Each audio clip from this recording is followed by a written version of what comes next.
اور اسی طرح یہ اسماعیل اشعث رحمۃ اللہ علیہ بیان کرتے ہیں اگر کوئی آدمی شکاری کتا جو ہے اس کو دیکھتا ہے خواب کے اندر، شکاری کتا جا رہا ہے، تو اسماعیل اشعث رحمۃ اللہ علیہ بیان کرتے ہیں کہ اس آدمی کو ظاہری دشمن ملے گا، جو ظاہر ہو جائے گا اس کا دشمن۔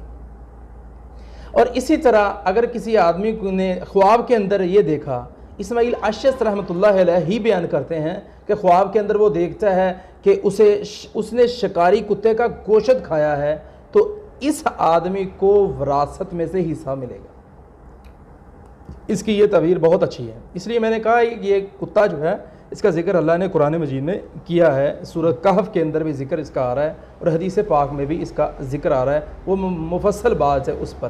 اور اسی طرح امام جعفر صادق رحمۃ اللہ علیہ نے اس کی 4-5 تعبیریں بیان کی ہیں۔